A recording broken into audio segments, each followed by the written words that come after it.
بسم اللہ الرحمن الرحیم ایاک نعبد و ایاک نستعین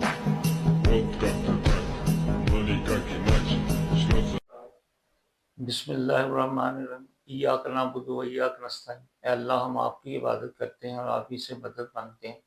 آج پھر ہمارے ساتھ رانا آصف صاحب ہیں، جو اسپیشلی دبئی سے آئے ہوئے ہیں آج کل فیصل آباد میں، اور مجھے ایک اپرچونٹی دوبارہ ملی ہے ان سے بات کرنے کی۔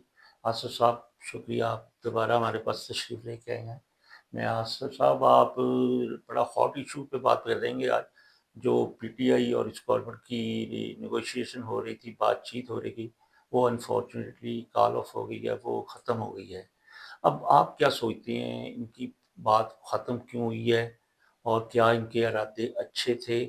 یہ واقعہ ہی کچھ رزلٹ یہاں سے لینا چاہتے تھے، کوئی ایسا رزلٹ جو پاکستان اور پاکستانی کی قوم کے لیے بہتر ہو، یا جسٹ ٹائم ویسٹ کرنا چاہتے تھے؟ آپ کا کیا خیال ہے پلیز؟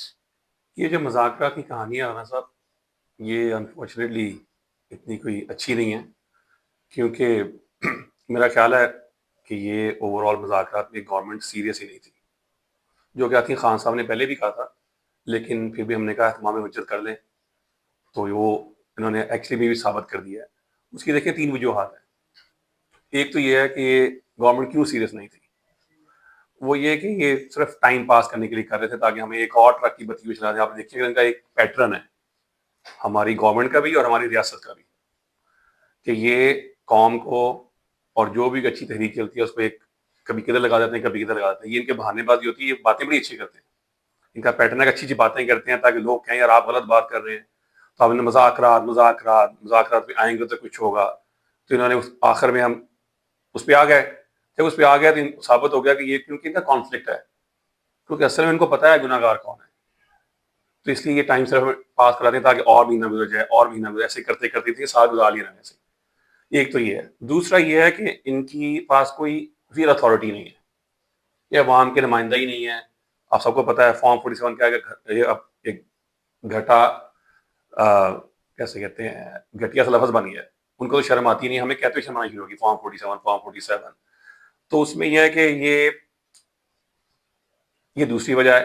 ریئل طاقت ہم کہہ رہے ہیں کہیں اور ہے، کیونکہ ہماری قوم میں یہاں پہ ہماری جو ریاست نے جو ہماری حفاظت کیا ہے، ہمیں جھوٹ بولنے کی عادت پڑ گئی ہے اور اپنے آپ کو فریب دینے کی عادت پڑ گئی ہے۔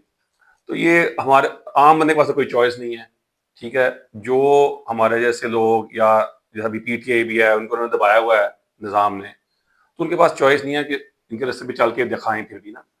تو یہ فریب کر رہے ہیں کہ ان کو پتہ ہے کہ ان کے پاس اتھارٹی نہیں ہے، اتھارٹی اسٹیبلشمنٹ کے پاس ہے، اور وہ بیہائنڈ دا سین کچھ اور چاہ رہے ہیں، ان کو آگے لگایا ہوا ہے، تو اتھارٹی ہے نہیں ان کے پاس، تو اس میں ڈرامہ بازی کرتے رہتے ہیں۔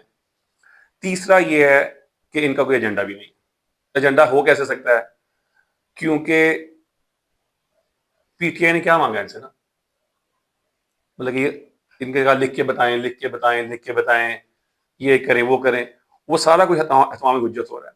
اس میں جب لکھ کے دیا ہے تو 2 ہی مین پوائنٹ ہے نا، کہ جی ایک تو یہ ہے اس پہ 9 مئی پہ، اور دوسرا 26 میں پہ۔ یہاں پہ بھی دو بھیانک واقع ہوئے ہیں نا، بیسیکلی اسی کے کہتے ہیں پی ٹی آئی پہ الزام ہے یہ نا، اسی پہ سارا دن روتے رہتے ہیں نا، 9 میں اب آ گئے 26 میں کو دوبارہ ہونے لگا تھا، بندے بھی مار دیے، اب اس پہ آ نہیں رہے۔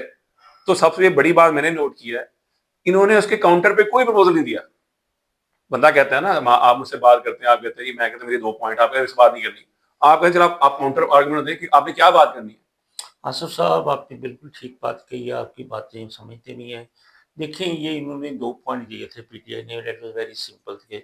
3 پوائنٹ تھے بیسیکلی، وہ ایک تو ان کے جو بھی سیاسی ورکر ہیں وہ ان کو انہوں نے اریسٹ کیا ہوا ہے، اور ایک نمبر تھا 26 نومبر کا، اور باقی ایک تھا وہ 9 میں۔